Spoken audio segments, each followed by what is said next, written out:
Bonjour Chloé, comment tu vas? Bonjour Thomas, eh ben, écoute, ça va bien et toi? Très très bien. Ça fait longtemps que j'avais pas fait ça. Donc Chloé qui est une cliente, enfin une cliente à qui je viens de terminer une mission de coaching et qui a accepté de témoigner. Donc merci à toi déjà Chloé.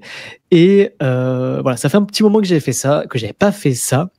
Et voilà, je me dis que ça peut toujours parler aux gens qui veulent se lancer, soit en mission de conseil ou pas d'ailleurs, mais je pense que ça aide aussi à comprendre un peu le cheminement qu'on peut avoir en mission de conseil. Et ça peut toujours inspirer, je pense, certaines personnes qui veulent même faire ça en autonomie. Donc, raison pour laquelle j'ai voulu relancer ce type d'épisode. Pour commencer, Chloé, je te propose que tu te présentes rapidement. Qui es-tu? Un petit peu ta situation, qu'on mette un peu de contexte à la personne que tu es. Ok, eh ben, donc Chloé, j'ai 38 ans, je suis mariée et maman d'une petite fille de 3 ans. Je suis cadre salarié dans une entreprise de l'industrie automobile. Ça fait 14 ans en gros que j'ai ce statut de salarié dans l'industrie automobile de surcroît. Et en fait, depuis 2 ans et demi, je travaille activement à une reconversion en tant qu'entrepreneur dans le domaine de l'architecture d'intérieur. Voilà. Ok. Et c'est pour quand ça d'ailleurs? T'as une vision là-dessus sur la reconversion? J'espère avoir terminé d'ici 2 ans et demi, grand maximum. 2 ans et demi, 3 Ok. ans. Et d'ailleurs, c'est aussi, ça fait partie des raisons pour lesquelles j'ai fait appel à toi en tant que conseiller en investissement financier.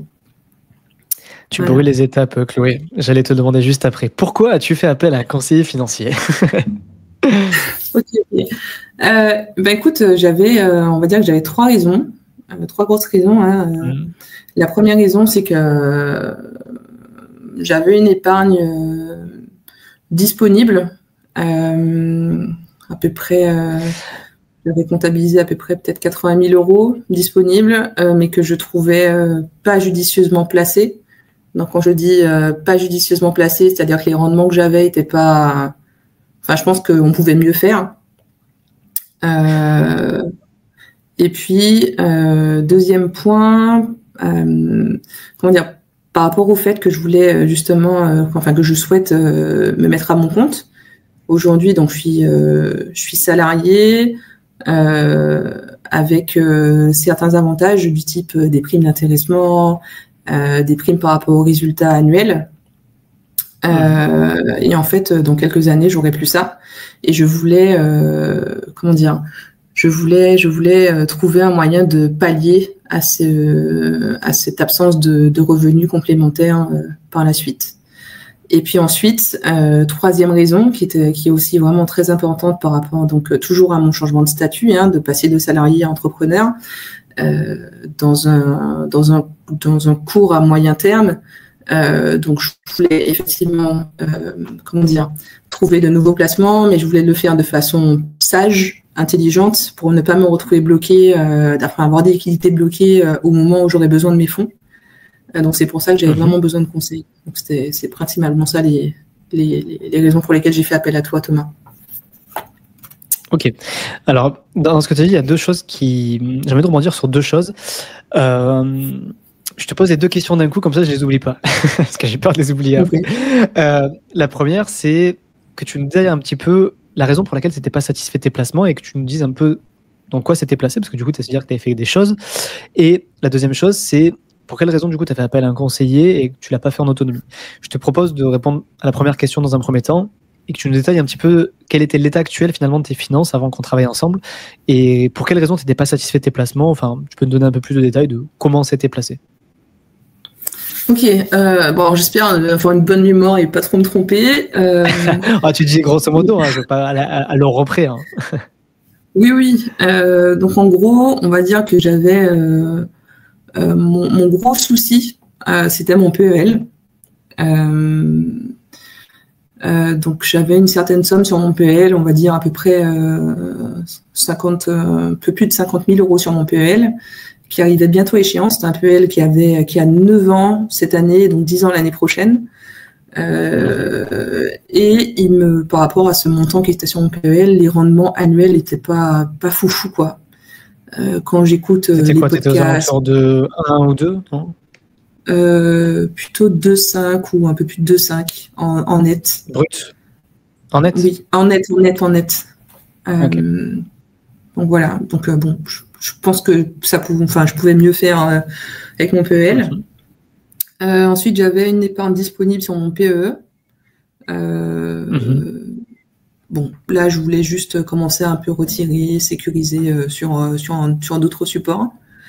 Et puis, j'avais un compte à terme, à peu près 10 000 euros qui venait de se clôturer. Et je voulais placer, en fait, ces 10 000 euros. Donc voilà, c'était vraiment...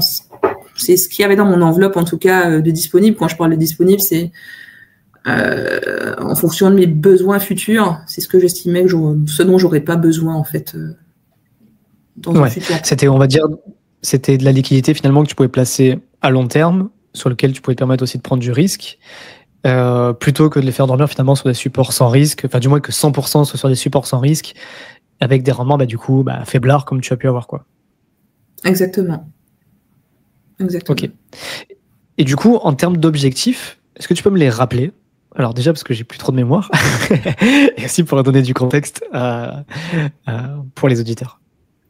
Alors, en termes d'objectifs, donc, comme je disais tout à l'heure, c'était surtout, en fait, augmenter mes rendements et par rapport au fait que je changerai bientôt de statut avec une baisse de revenus. Voilà, ce serait avoir un complément de revenu, mais pas forcément un complément de revenu disponible immédiatement que je diviserai tous les mois, mais plutôt même un complément de revenu qui alimenterait en fait mon épargne. C'est vraiment ça mon attendu, c'est pouvoir faire fructifier mon épargne malgré la baisse des revenus. Donc c'est surtout ça.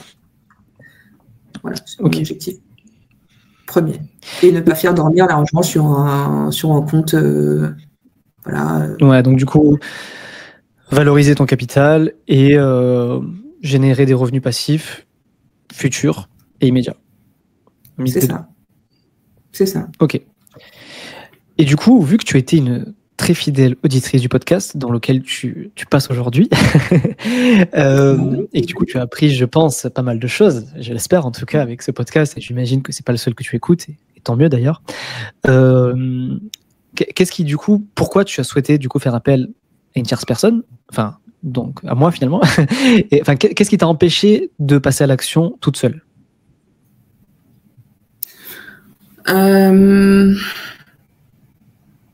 J'estimais que j'avais pas les connaissances suffisantes pour prendre des risques, alors que j'aurais besoin peut-être de liquidité à moyen terme.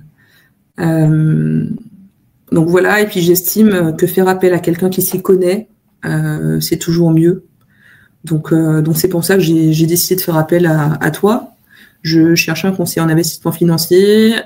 J'avais en tête effectivement que tu t'étais lancé il y a pas si longtemps que ça. Et tes podcasts étaient convaincants, donc je me suis dit pourquoi pas essayer Thomas malgré sa grande liste d'attente. Et j'ai de la chance parce que j'ai une réponse positive. Et en fait, durant les coachings, j'étais très contente parce que du coup, effectivement, on abordait pas mal de points ou des perspectives que moi j'aurais pas eu seule, quoi. Donc ça, c'est vraiment fait, le langage est démocratisé, tout avait l'air d'être plutôt simple. Et j'avais confiance parce que les solutions proposées étaient effectivement prenaient en compte ma situation et mes besoins futurs proches. Donc voilà. Et est-ce que le fait d'avoir un conseil indépendant, ça a joué dans ton choix? Alors, je ne sais pas si tu avais consulté d'autres CGP SIF ou tu avais consulté que moi parce que tu voulais moi. Enfin, alors, je pose la question différemment. Est-ce que le fait que ce soit un conseil indépendant, c'est quelque chose qui, toi, te parlait ou pas forcément? C'est juste que tu étais aligné avec ma philosophie et que tu as dit que tu voulais bosser avec moi? Écoute, c'était les deux. Je pense que l'indépendance est très très importante. J'ai des amis qui ont fait appel aussi à des conseillers. qui n'étaient pas indépendants.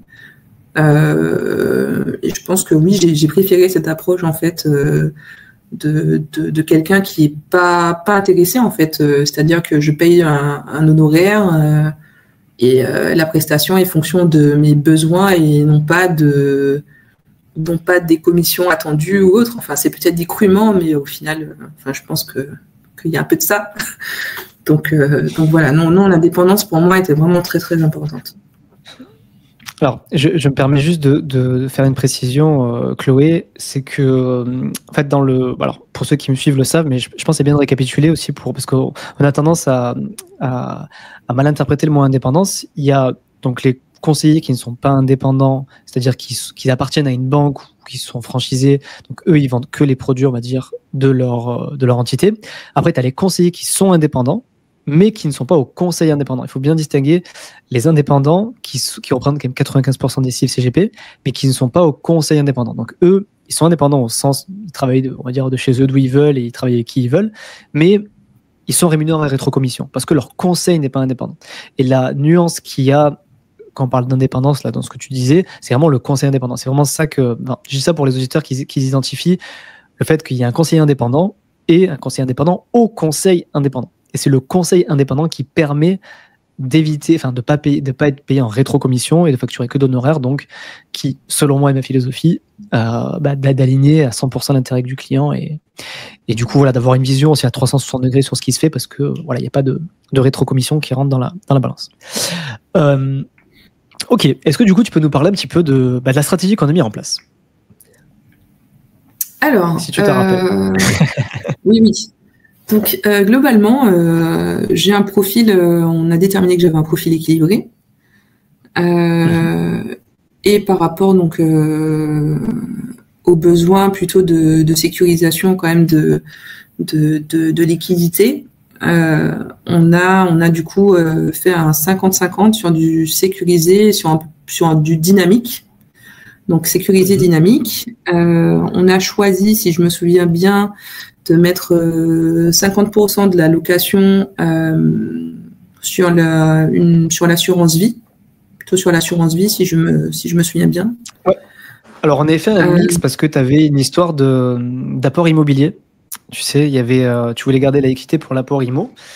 Et on était parti sur. Alors je reconsulte en même temps que toi nos rapports, mais il y avait donc on avait mis une partie sur l'assurance vie en fonds euros pour sécuriser. Et après, il y avait aussi un sujet où on pensait mettre sur les liquidités de Trade Republic. Mais vu que de mémoire, alors tu vas me corriger si je me trompe, mais de mémoire, ton projet IMO, il était plutôt dans 4-5 ans. C'est bien ça? C'est ça. Et du coup, on s'était. Et dans ce cadre-là, moi, je t'avais privilégié quand même l'assurance vie parce que. Alors attends. Du coup, tu me mets le doute. Non, c'est bien ça. En fait, ce qui s'est passé. Donc, du coup, effectivement, on a mis la moitié donc sur l'assurance vie pour me permettre, dans le cas où je voudrais investir dans l'immobilier dans 4-5 ans. Comme mon assurance vie, je l'ai ouverte en 2020, donc dans 4-5 ans, ça fera 8 ans. Voilà, c'est ça. Ok, je comprends. Voilà, donc j'aurai de la liquidité disponible. Voilà, et ça permettra d'avoir l'avantage fiscal qui est fait. Et sur cette assurance vie, on est clairement sur un profil de risque prudent. En fait, on est sur un truc très peu risqué parce que le risque, finalement, on l'a mis plutôt sur le PEA, qui est d'ailleurs un sujet que je répète souvent et que je redis, mais et je sais qu'il y a beaucoup de gens ne sont pas d'accord avec moi, mais moi, je trouve que dommage en fait de faire une stratégie ETF sur une assurance vie, et ça j'ai dû t'en parler un paquet de fois, Chloé, pendant la mission. C'est que à support équivalent et avantage fiscal équivalent, sur le PEA tu payes pas les frais de gestion et sur l'assurance vie tu les payes. Donc je me dis tant qu'à faire, tant que ton PEA n'est pas plein, tant qu'à faire, profiter de l'enveloppe fiscale du PEA pour la stratégie bourse et ETF. À part si bien sûr tu avais un objectif de transmission, là j'aurais évidemment changé mon conseil et je serais plutôt orienté vers l'assurance vie. Mais là, vu que c'était pas forcément dans les tuyaux immédiats, raison pour laquelle on a mis ça sur le PEA. Alors désolé, je t'ai un peu coupé la parole, je te laisse peut-être continuer. Ouais, donc du coup on avait dit effectivement donc pour la partie le projet d'investissement immobilier physique, dans 4-5 ans. Donc on s'est dit on va sécuriser plutôt ces fonds, en tout cas moins les exposer en les mettant sur une partie fonds euros sur l'assurance vie. Donc c'est ce qu'on a fait. Alors, je me permets de te réarrêter juste parce que je pense que c'est intéressant ce que tu dis, tu vois, parce que on parle de fonds, enfin de placements sécurisés, mais sur un horizon temps de 4-5 ans. Donc c'est un peu un horizon temps bâtard, un peu moyen terme, qui est pas si court terme que ça. Et on n'a pas mis que sur du fonds euro, justement. On est allé chercher un peu plus de risque que le fonds euro, justement, parce que c'est sur 4-5 ans. Et donc pour info aussi, pour informer les auditeurs qui peuvent aussi s'inspirer, tu vois, de ce type d'épisode, c'est que justement, moi, ce que je t'ai conseillé pour éviter de mettre que sur du fonds euro alors que tu as quand même 4-5 ans devant toi, on est allé aussi sur des fonds datés. Donc, fonds datés, que je rappelle, c'est des paniers d'obligations où on verrouille un taux à l'instant T. Et vu qu'aujourd'hui, on est sur des taux encore plutôt élevés, on peut viser du 4-5%. Sur des horizons temps, on avait visé, nous, des fonds datés qui clôturaient en 2027-2028, ce qui te permet de respecter ton horizon temps et de viser du 4-5%, donc un peu mieux que le fonds euro, avec un risque maîtrisé. Et aussi, on est allé aussi sur une SCI, pareil, qui permet de booster un petit peu le fonds euro et qui permet d'être liquide et d'avoir un rendement un peu plus intéressant pour un horizon de temps aussi court terme. Et aussi un petit investissement dans un FCPR. Ouais, alors qui lui, pour le coup, n'est pas lié à ton horizon de temps, parce que là, le FCPR, on est beaucoup sur le plus long terme. Sur le plus long terme, on est plutôt sur du 8-10 ans, mais ça représentait que 5% de l'allocation. Donc c'est pour ça que je m'étais permis de te le conseiller pour booster un petit peu pour le dynamiser un peu. Sachant que en plus, ça pouvait concorder parce qu'en réalité, sur l'FCPR, l'assurance vie t'applique des pénalités si tu retires l'argent avant 5 ans. Donc, on s'est dit qu'au pire, dans 5 ans, tu pourras toujours le retirer, tu n'auras pas les pénalités, tu devrais profiter de ça, même si l'objectif, c'est pas du tout de le retirer dans 5 ans, mais c'est plutôt de le garder 8-10 ans celui-là. Alors que les 95 autres %, fonds euro, SCI et fonds datés, on est clairement sur du, on va dire, sécurisé plus, du très peu risqué, avec un horizon de temps court terme et moyen terme.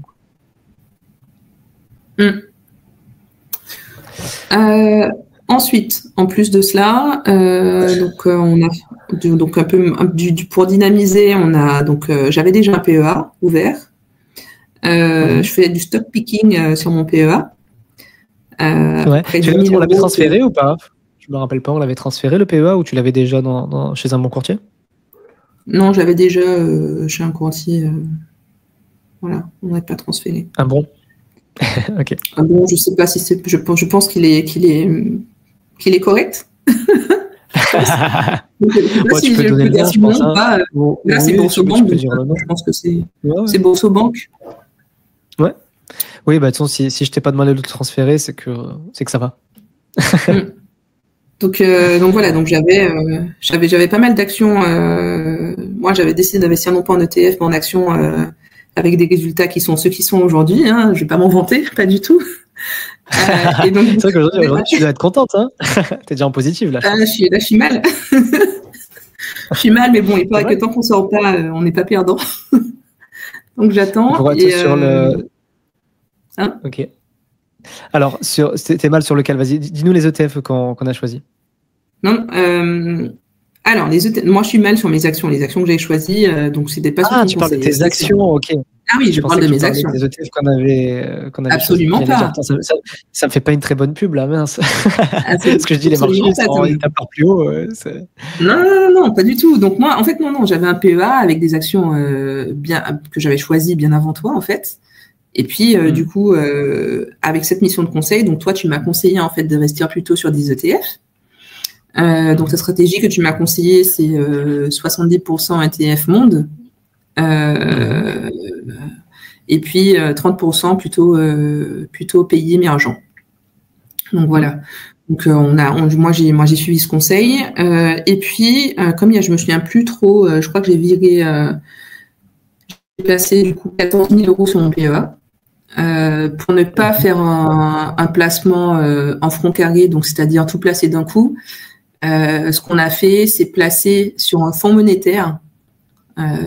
Tu m'arrêtes si je me trompe de terme, mais pour moi, je pense que c'est un fonds monétaire. C'est ça. Un fonds monétaire, en fait, une grosse partie de l'argent. Donc, par exemple, donc j'ai bien ces 14 000, j'ai donc 1000 entre ETF monde et ETF pays émergents, et les 13 000 restants.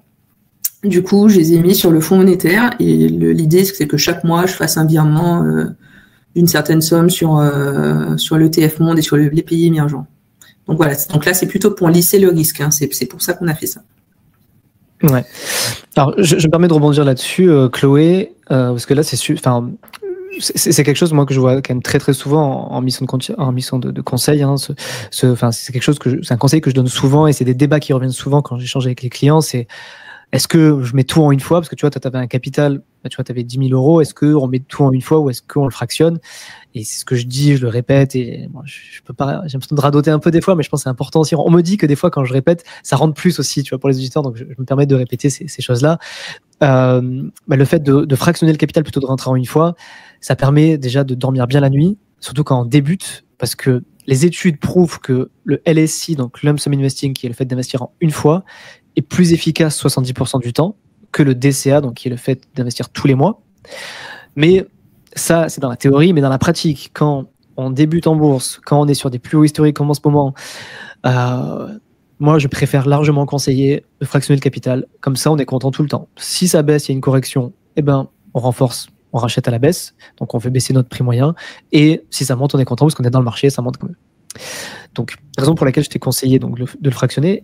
Et je permets aussi juste d'ajouter un peu de la justification pour cette histoire de fonds monétaires, parce que j'ai encore eu le cas ce matin avec une cliente et qui on a terminé sur ce sujet-là. C'est l'intérêt d'aller sur le fonds monétaire, c'est pour éviter que les liquidités ne travaillent pas, en fait. Parce que si sur un PE, on a toujours un compte espèce qui du coup ne travaille pas, c'est comme notre concurrent, et un compte où on a nos titres. Le fait d'investir ces liquidités sur un fonds monétaire te permet de les faire travailler au taux du directeur aujourd'hui de l'Europe, de la BCE, qui sont en ce moment de 3,25, quoi. Ce qui fait que en attendant que tu fasses ton DCA, tu as de l'argent qui travaille quand même, quoi. Ouais. Voilà, c'est tout ce que je vais ajouter. C'est un très bon conseil. Non, c'est vrai, c'est un très bon conseil. Moi, j'y connais rien, et donc du coup, effectivement, c'est aussi l'avantage de faire appel à quelqu'un qui s'y connaît comme un conseiller, donc conseiller en investissement financier. Merci. Voilà. Et du coup, ensuite, on était parti aussi sur des SCPI pour commencer un petit peu à te générer les revenus passifs que tu souhaitais. Est-ce que tu peux nous en dire un peu plus? Donc oui, donc le choix des SCPI, c'est aussi pour tester. On a choisi de mettre un petit montant. Moi, je ne connaissais pas du tout le fonctionnement. Je connaissais surtout l'immobilier physique, hein, du coup. Et donc, on a choisi de mettre 4 000 euros sur 2 SCPI, donc 2 000 euros sur Remake Live et 2 000 euros sur Quorum Origin. Donc ça, voilà. On l'a fait on est d'accord qu'on l'a fait en direct pleine propriété de mémoire, c'est ça? Exactement, c'est ça.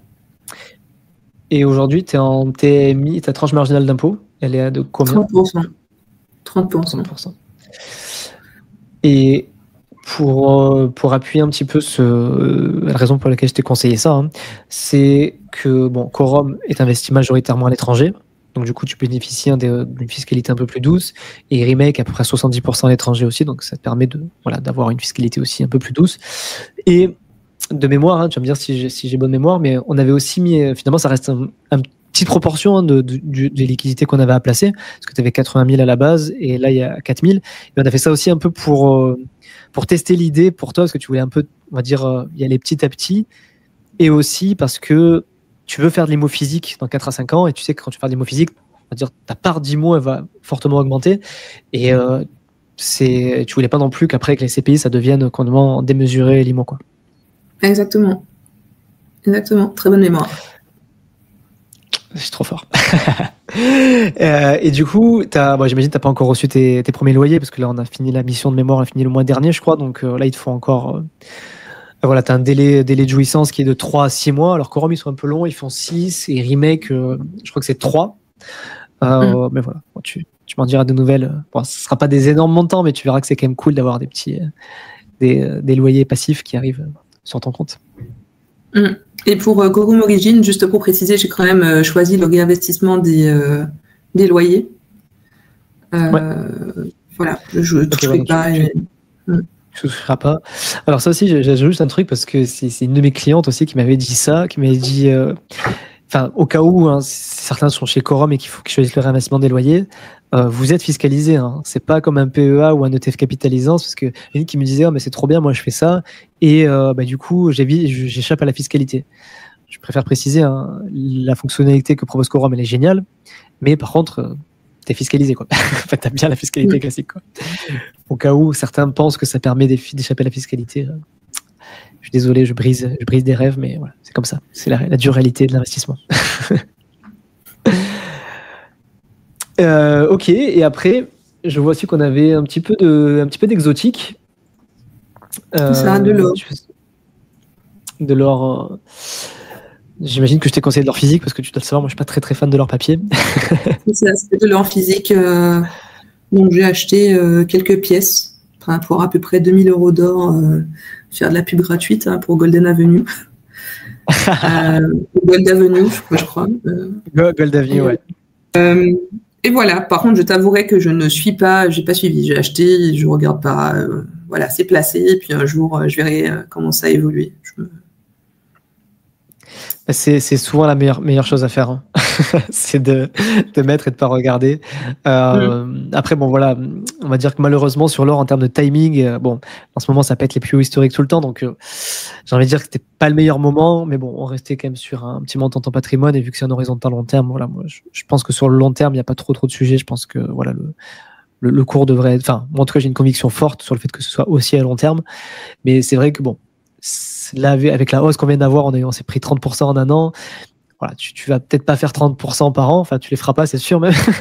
mais voilà, vu qu'on est sur un horizontal long terme et que tu voulais t'y exposer, enfin qu'on voulait avoir un actif qui est décorrélé, je pense que ça reste pertinent de t'y exposer.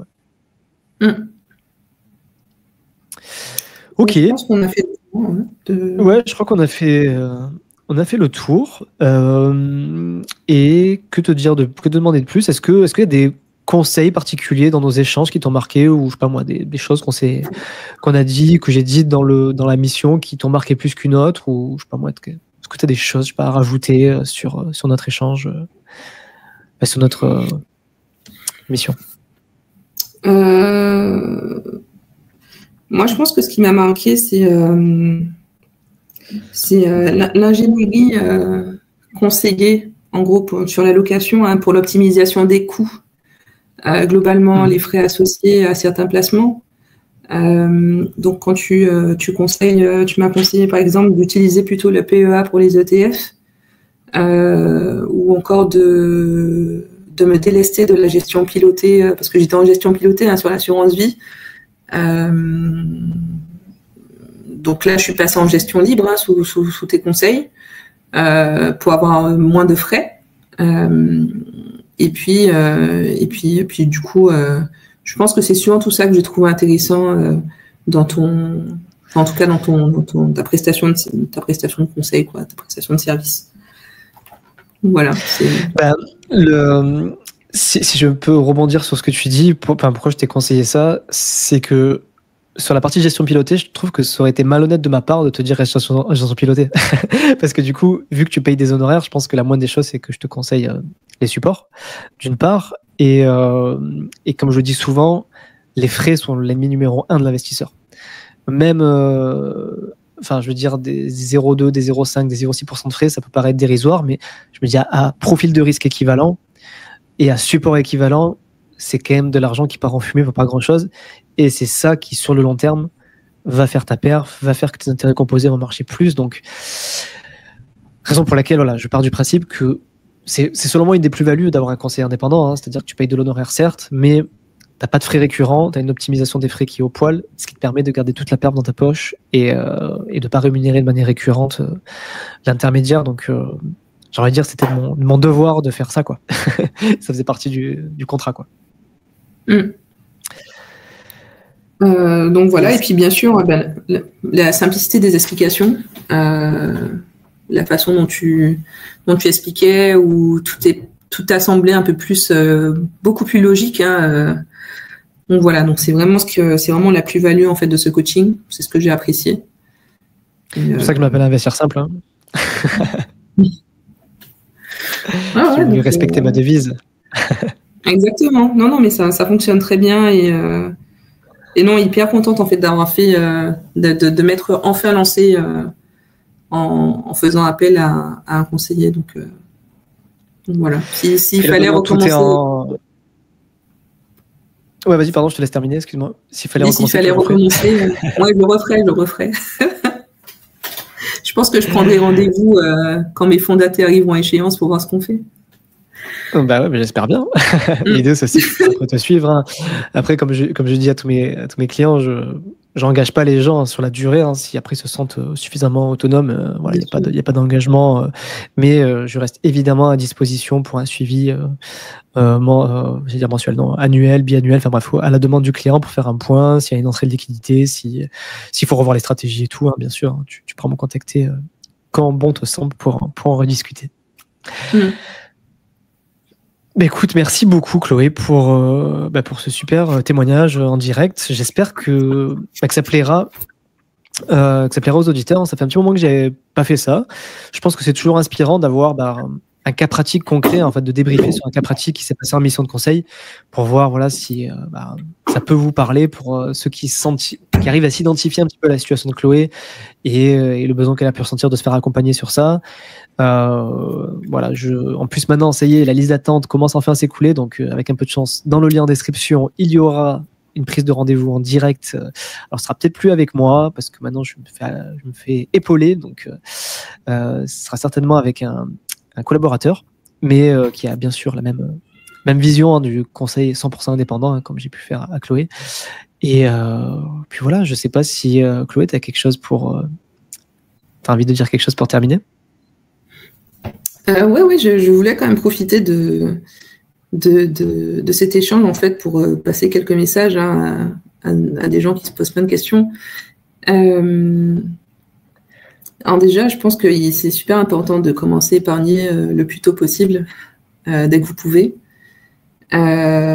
Aussi, ce qui m'aide, en tout cas aujourd'hui, alors que je passais en auto-entreprise ou en entreprise bientôt, c'est le fait que j'ai pris date sur certains supports, peut-être pas assez tôt, mais en tout cas il y a 4 ans. Donc dans 4 ans, par exemple pour l'assurance vie, je pourrais bénéficier de mes liquidités. Dans moins de 5 ans, dans 1 an, de mon PEA, des liquidités de mon PEA. Donc c'est vraiment de prendre date au plus tôt sur des supports du type assurance vie, PEA ou autre. Donc voilà.